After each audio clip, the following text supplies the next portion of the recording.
Welcome to Into Africa. My name is Judd Devermont. I am the director of the Africa Program at the Center for Strategic and International Studies. I was the National Intelligence Officer for Africa and worked at the National Security Council. This is a podcast where we talk politics and challenge paradigms. On deck today, Angola President João Lourenço has defied conventional wisdom, opening corruption cases against his predecessor and his predecessor's family. Is this smart politics or the start of genuine reform?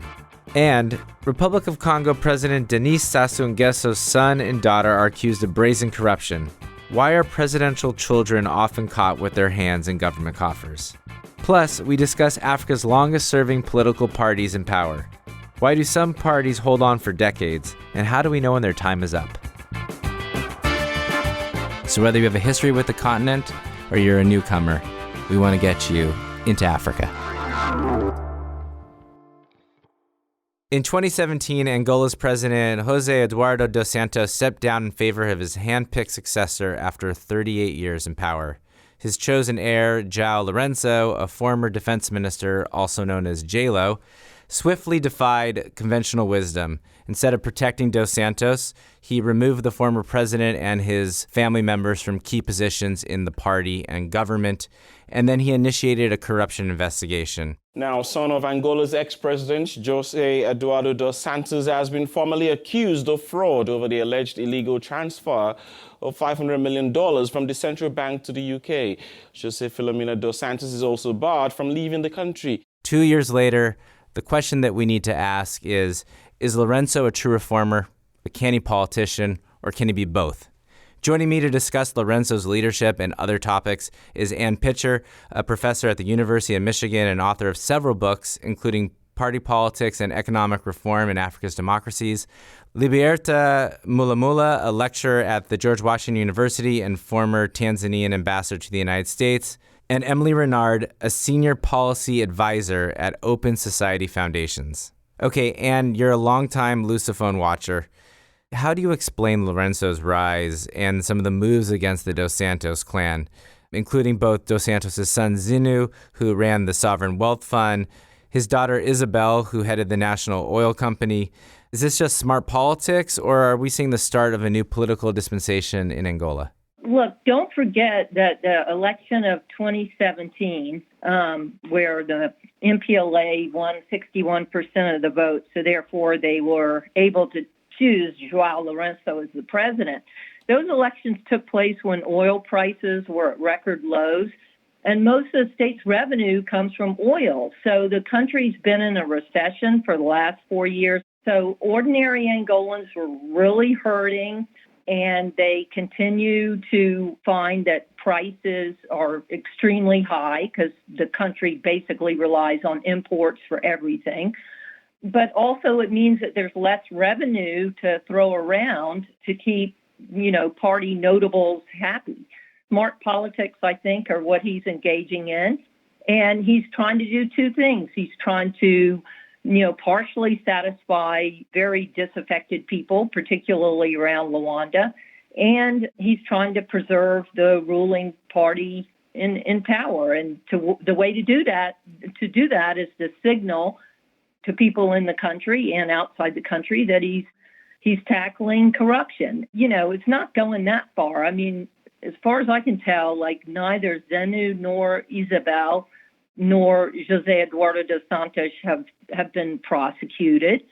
Isabel still owns a big mansion in London and investments in Portugal and Angola. She's still the chairperson of Unitel, the Angolan mobile phone operator. This is about addressing some of the grievances of Angolans. I think you're absolutely right. This is about an urgency given the economic situation. But right now, both of these efforts do one other thing, which is help Lourenço consolidate power. And ultimately, I guess the question for me is, when will all three of these objectives diverge? At some point, they're not all going to correspond. Yeah, no, I think that's a really good point. And I think that a lot of it hinges on whether he can diversify the economy, and a lot of it hinges on oil prices. And those things are going to diverge in the next couple years. if either A, oil prices don't go up, or B, he doesn't attract some big investment. No, that's a great point, and that's actually where I wanted to bring our conversation to, is on the foreign policy. The question I think maybe I'll pose to Emily is, how should the U.S. think about Lourenço? Is he a reformer? So far, it looks like, at least somewhat in the right direction, although it's superficial. He's definitely not going to abandon Russia or China, but he wants to bring a closer relationship with the United States and Portugal. I think there's still a lot of uncertainty about what he stands for. Yeah, thanks for that. I just want to highlight, I think he's also continuing to support and professionalize and maintain a very effective security apparatus. I don't think you could ignore that, right? I mean, it's not like Angola is heading into another ground war anytime soon. So what is that about, and what is that for? To your point, and thank you, Judd, for making sure that we all know that he's also known as J-Lo. I think that's essential. And it's interesting to talk about Lourenço as much as we do, but given that we're focusing on political parties, I just want to push the framing a little bit, because I think the MPLA is really, by extension, the government, right? And that's what we need to watch here. And I think that's what the U.S. government has to really consider. He's like a CEO of the party. And I think all of us, as we're watching these changes, you just have to ask the questions. Is he delivering stuff around genuine change around corruption and transparency, improvements in service provision for the Angolan people, and genuine reform across institutions? And I think there are a lot of unanswered questions there. Sure, he showed he's an old man to some extent, but as others have pointed out, it's clearly not deep or systemic change. And just have to be realistic about the fact that the elites are still profiting off of, state resources, and that's without necessarily benefiting the people writ large. And that tension is going to be one that I think will raise really essential questions around governance in the long run. And I'm happy to see some openness. I'm happy that the U.S. government did its strategic dialogue in, I believe, March. And I'm happy there, like I said, I'm happy there was a human rights component to that. Obviously, there was economic issues and security cooperation, of course, being covered. But, I hope the U.S. and others keep human rights, which, again, I think of as governance issues, really front and center. Yeah, so reform. No, I couldn't agree more. I think that that's the absolutely right prescription. And this point about what does the region see in Lourenço, and maybe I'll ask Liberata for her views. Angola led the Lesotho effort, and Lourenço, I thought, had a fairly good run as the head of SADC, the South African regional community. In your experience and in your view, how closely is the region watching what's happening in Angola, and are there particularly lessons do you think they're deriving from it? Yeah, thank you. Let me start by saying that what we are seeing in Angola, it is unprecedented, because for many, many years, during President Dos Santos' reign, Angola was secluded. They were not taking initiatives. They were not attending any of these summits, regional summit, the SADC summit, the Great Lakes Summit. So now you see Lourenço everywhere. Is taking initiatives, for example, to convene President Museveni, convening President Kagame. Yes, that's right. Of course, there have been a history behind it, especially between Angola and Rwanda, and the history in DRC. So there was a love-hate relationship on what they did. But then we were all surprised. So I'm saying we are seeing a new Angola. But then you ask whether he's a reformer or a politician. It is always fashionable. Yeah. For the new leaders, when they come into power, it's as a reformer, fighting corruption. But then, as one of the philosophers says, the more you change it, the same it remains. Because none of them is willing to tackle the systemic issues, the institutional issues. So, and we have also a new breed of leadership in the region, in the continent, even here, the populism. But so whether that would bring tangible changes in Angola, it has to be seen. Yeah, I think that's right. We should acknowledge the reforms, and particularly on the foreign policy side, and we should be mindful that there is a preservation of party dynamic that's still going on in Angola. And we probably don't have enough time in this podcast, but if I was in my old job as the senior analyst for the government, I would be asking analysts to identify what do they think are the key signposts that we are about to embark on real change. What are the sacred cows that Lorenzo could go after, or the kinds of service delivery and really affecting the population so that we can move from this conversation about is he or isn't he into something more definitive.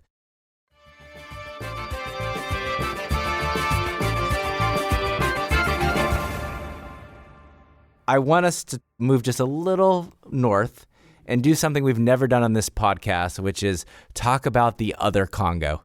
Yes. We spent a lot of time talking about DRC, but I'd like to talk to the Republic of Congo, and it's really thanks to Emily for suggesting it.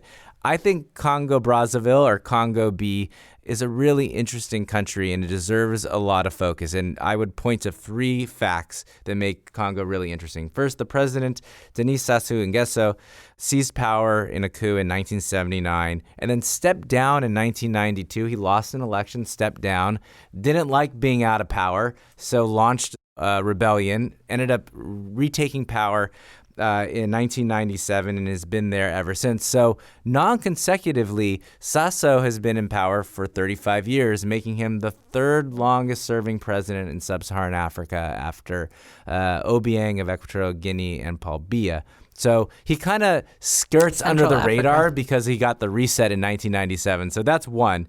2, when you look at the China-Africa relationship, one of the most interesting places is Congo-Brazzaville. According to CSIS Kari, China was most responsible for its debt distress, but something happened along the way. Congo needed an IMF bailout, and the only way that Congo B was going to get the bailout was that if China relieved some of their debt or restructured it, and so China did. And then third, the conversation that I want to focus on is this family's corruption. And the NGO Global Witness recently published a series of exposés on Sassou's daughter, Claudia, and his son, Denis Cristal, also known as Kiki. So we have a Kiki and a J-Lo in this episode, Emily. But they have stolen millions and of... And a Zenu. And a Zenu. Yeah, exactly. So we should all at the end of this show come up with our own nicknames. But both of them have stolen millions of dollars from the country. And so maybe, Emily, can you kind of walk us through what we know according to the Global Witness reports? Yeah, absolutely. Kudos to Global Witness for some amazing and in-depth reporting here. You know, as you note, Denis Sassou Nguesso Sassou has been around for a long time. Actually, at the end of this term, I think he'll be heading into 40 years in power, and I'm sure he's not looking to shorten that. I mean, he's known for a lavish lifestyle, repressive tactics, and frankly, corruption. I think that's a fair assessment. As you said, his daughter Claudia and his son Kiki, interestingly, they're also members of parliament. So it seems that they're in the family business of government as well as self-enrichment, based on a lot of this Global Witness reporting. And according to Global Witness, Kiki stole $50 million from the Congolese treasury using sham contracts with a Brazilian company. And this company took the money through that he eventually got his hands on, took a complex path through the British Virgin Islands and interesting Delaware to get to Europe. There's also a Portuguese businessman and fixer who's under investigation in Portugal for facilitating what is essentially money laundering. And I think that's another episode to think about, is this, Portugal-Africa dynamics, just a fascinating. It's a great idea. Yeah, fascinating thing to pull apart on a number of fronts. But that aside, interestingly, the daughter is also under investigation in France for corruption related to 60 million euros worth of family property. There's, I think first and foremost, it really is a very fascinating case of some serious weaknesses in the international financial system for catching money laundering. That's a whole other, separate conversation, but I think something that people should be looking at, given what we see in Congo, which is they're not using particularly sophisticated methods, right? And they're just taking advantage of some of these weaknesses, as Global Witness has pointed out.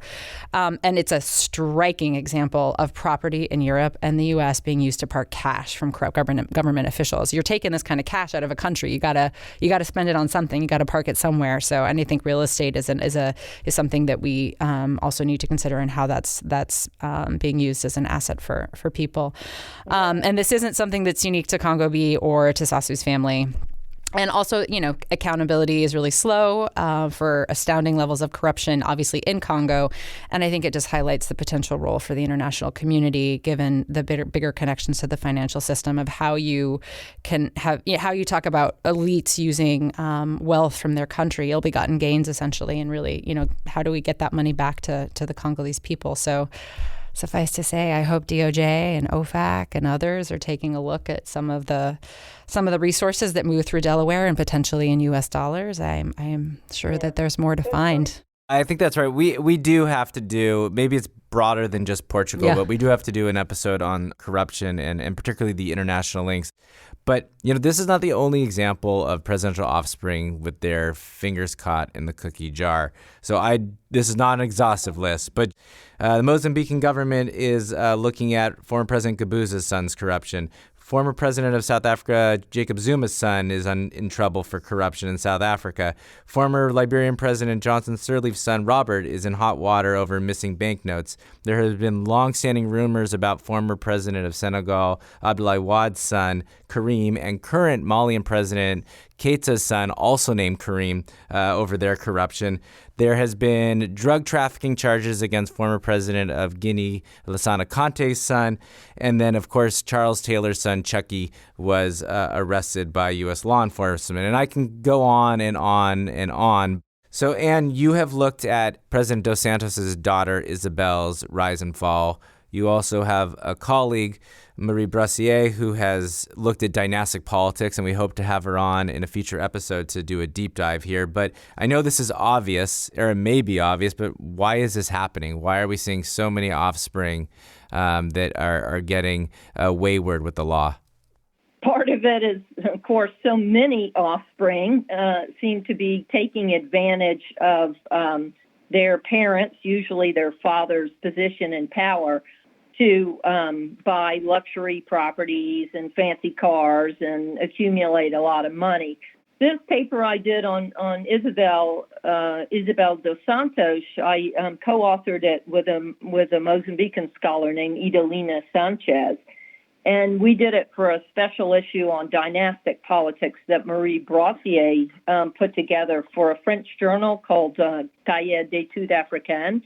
And the point of the special issue was to kind of examine the co-production of family power and political power. So what we were kind of really interested in is, like, what are the institutions or the modes of behavior that enable the reproduction of a family over time, and what is gained and what's lost when a family or a set of families dominates the political sphere. And I think the big takeaway from the special issue is that there's a lot of variation in how or even if family dynasties get reproduced and what they bring to politics. So, of course, in Gabon and in Togo, you see cases where sons immediately succeed their fathers.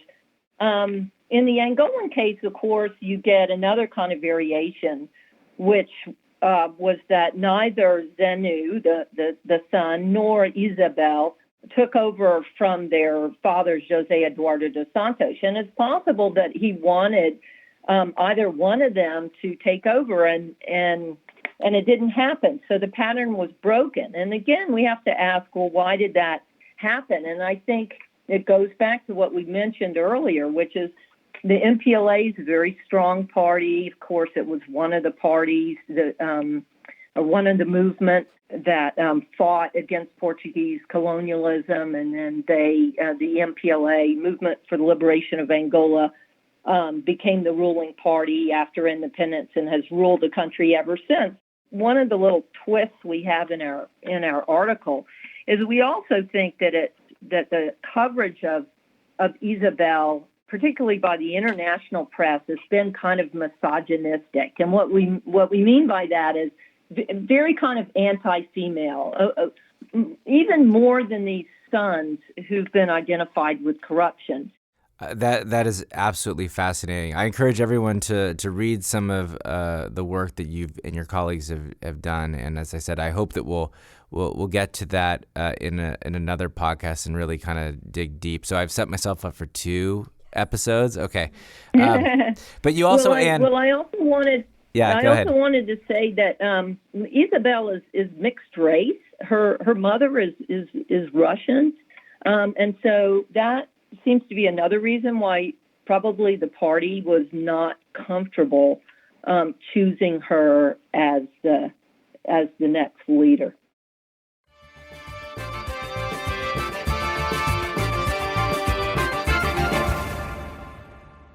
Let's dig into this conversation about strong ruling parties. There's a host of parties, particularly in Southern Africa, that have been in power for 20 years or 30 years or 40 years or 60 years. And just to sort of run down the list, I mean, essentially they've been in power since the transition, the independence era, or the transition to multiracial democracy. And those are the MPLA in Angola, which we've been speaking about, the BDP in Botswana, Frelimo in Mozambique, SWAPO in Namibia, the ANC in South Africa, CCM in Tanzania, ZANU-PF in Zimbabwe.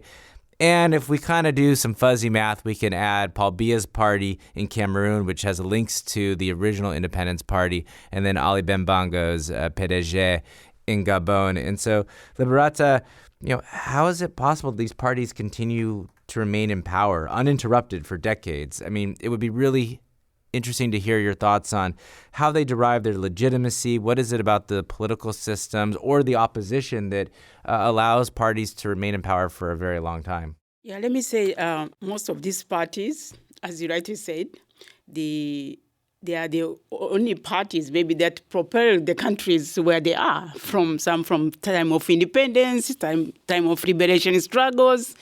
So it's very difficult to get rid of them because of the roots that are quite deep. Vanguard parties, mass parties. I mean, they are very populist kind of parties. They rely on mass mobilization. And that's one. They have a strong base at the grassroots. And that's where people are. These are people's parties, so it's called. But then, with the changing dynamics, with the new political dispensations, people have even started questioning the relevance of these parties. Let me give example. For example, we have in Tanzania, CCM, Chama cha Mapinduzi. Chama cha Mapinduzi, the Mapinduzi stands for revolution. So some are questioning, is it still are we in the revolution? How can be revolution after 60 years? After 60 years, are we in the revolution? Are we in the reform? But at the same time, you have these parties meeting to be able to restore what had kept them in power. They have been meeting in South Africa, all those so-called liberation parties, but these are political parties. And they are playing, of course, they have to play the political games. So what we are seeing, and in fact, most of these parties, they come live or alive during the election time. Yes, because that's when you see them. I mean, of course, if there have been revolts, it's during the election. So that's why I'm saying we are seeing some people questioning about them, but we are also seeing parties, these so-called ruling parties, being split. Yeah. And what I don't like, let me say it through this one there, is labeling these parties ruling parties. So that one has made them like, yes, we are ruling parties. Yes, I mean, ruling and the opposition. Call them by their names. Okay. Yes, as you know there, you call them Democrat parties, Republican parties. Yeah, we don't say the ruling Republican Party. Republican parties. That's a really good point. Yes, so I think this is what has also made them sustain themselves because they believe they are the ruling parties. So this is what I thought I should flag here. All right, I'm going to try to hold to that. I'm going to try. Or we just own the fact that if you're calling something a ruling party, then you're essentially saying like, it's not really a part of a fair democracy, right? I mean, that if you're saying that's clearly code for something. Well, I think we're using a shorthand. Yeah, maybe I mean go ahead, Anne. I think if the Republican Party had run the country for 30 years, I think we would be calling it the ruling party. Well, that is also a fair point. I think that's well taken. But they're also, to add on to Liberata's point, is they're also very agile at adjusting to international and domestic demands on them. And I'm not saying that as a negative or positive. I'm just as stating a fact. And the way that I got acquainted with Anne's work was through your book, Party Politics and Economic Reform. And I thought in the case studies that you had, you showed very effectively how different parties in Southern Africa responded to the pressures in the late 80s, early 90s around structural adjustment reform, and were able to, in at least some of those cases, sustain their rule, even when there was a lot of pressure to change their economic systems. Is there points from your book that maybe help our conversation, Anne?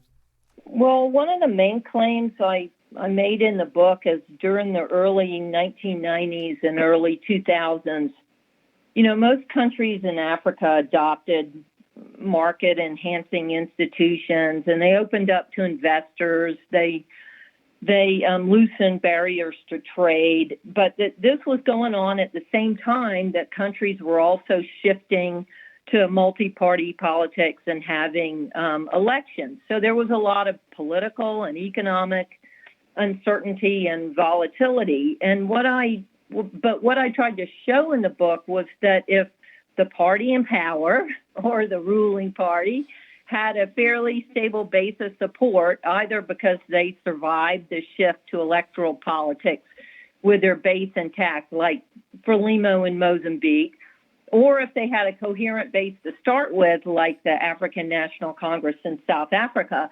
then what I argued is they were in a good position to kind of control the process of economic reform in their favor, and to enact regulations that favored the politically powerful. If you look at Mozambique now, it's a very different economy from what it was just after independence and during the 1980s, when it was more of a state-driven economy. And now it's more of a private sector-driven economy. There's all kinds of investors in aluminum, new natural gas projects, coal mining, but there's still a substantial role for the state. And my argument in the book was that's because Frelimo had been and continues to be a pretty coherent, disciplined party. And what they've done with the reform process is in a way kind of directed in their favor. So now you have many formerly politically powerful people and currently politically powerful people, like former presidents and current presidents and ministers and governors, who have all these business interests, and they took advantage of the rules. I mean, the rules are focused on creating a market economy, but they also kind of tweaked those rules so that they could also have interest in business. And this is like some of the rule bending we're getting in the United States. So it's not just an Africa thing. In South Africa, you have kind of a similar pattern with ANC loyalists who've taken advantage of their positions in the state, particularly under Zuma, former President Zuma, to get into business. I think Angola is going to follow the same pattern, that here you've got this really strong party that's been in power since independence in 1975. And now they're undertaking these reforms, and we're very hopeful about the reforms. We see it as a good sign, but we're also seeing that they're shaping the economic reforms so that people in the party also benefit. Right, and I think the interesting thing here is that all of the parties that we're talking about now that Robert Mugabe has gone have seen internal leadership succession. CCM has had multiple presidents. I think we could actually make a stretch argument about even Robert Mugabe's departure being about holding ZANU and keeping ZANU in power. What I think is challenging for us as analysts and observers is because these are closed systems, the party themselves, not necessarily the country in all cases, it's very difficult to see when that revolt is sort of starting to get underway, and how do we see those signposts? And I don't know, Liberata, if you have thoughts on how do we tell? Like, how do we from the outside know if there's this sort of bubbling up of frustration within the party that could lead to removal of leaders who are sort of moving us in the wrong direction? As I mentioned, because these leaders, the parties become active during election. That's when you will see what is bubbling. The signpost comes at the time of the elections, and it's not easy. It's not easy, first of all, to remove the heads of the parties. For example, in the Tanzania system, the chairman of the party is the president of the United Republic. So with that executive power, holding all the economic power, holding all the state organs, controlling all the branches of the government, it's not easy. But then, what is different? The Zambia example, you had UNIP that ruled for years until when Kaunda was removed and Chiluba came in from the trade union background. Then it has never been the same. We cannot generalize, but then where you have the chair of the party is the president of the country, it's not easy. It's a way higher bar to see change. To see change. And so if we're not going to see it like within the ruling party, we may see it on the street. But in ANC example, it's a ruling party, but then at the same time, they can recall back the president. They can call back the president, yes, right. They recalled back Mbeki. They removed Zuma. It was the party itself. So it has it's this double kind of age things of this ruling party, but having that strong power to bring change. Let me just send the last couple questions to Emily. How should we think about this new generation of voters and whether or not they do have that same ties to the vanguard parties that Liberata mentioned? I think it's really hard because our goal should be to level the playing field, not necessarily to root for the removal of certain parties by electoral defeat. But that's super difficult, right? Like when we try to level the playing field, the parties in power can perceive us as trying to work towards their ouster. But what we're really trying to do is just to make sure that people's choices can be heard and then reflected. And so how do we balance that? I kind of think about this in three ways. I mean, one, you have to know your history and your current context and the history that shaped it. And obviously the liberation struggles in some regions loom really large politically. But like voters anywhere, African citizens want to know that there's something in their government for them, right? That it's not just about celebrating old elites or profiting, continuing to serve the interests of elites, or that there's actually something in it for them. I mean, that's I think a really core tenet of democracy, and it's certainly not unique to Africa.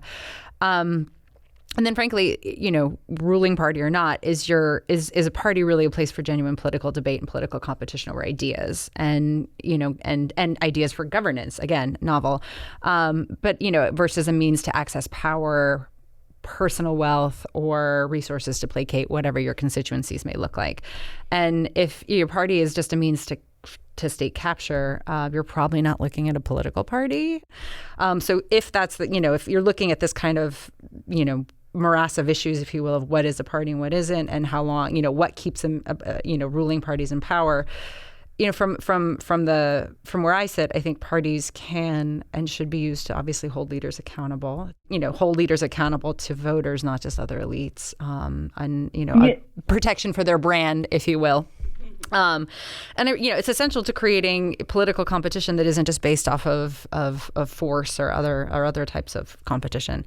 I think in the U.S. case, particularly working through civil society, to bolster parties at a local level, create more competition on the basis of ideas in local races, to work with women and youth and marginalized populations on their roles in parties, and to work with press and civil society to also promote that public debate on political and economic roadmaps, because that's what people care about, and you connect with local communities and party politics in a healthy way. Afrobarometer data talks about this. Like, Africans want better political parties. They want more political parties. There's demand for that. And I think that tells us that there should be investment in that space from African actors, from African donors, international donors, and other policymakers. We've run out of time for today's episode, but I think those are wise words to end the show with. Thanks to everyone for joining us, and we've got a lot of podcasts that we're going to have to be doing that we've signed up for. So thank you. Thank you so much. Great to talk to you. Thanks for listening. We want to have more conversations about Africa. Tell your friends, subscribe to our podcast at Apple Podcasts or wherever you find good content. You can also check out our analysis and reports at csis.org/Africa. Thanks.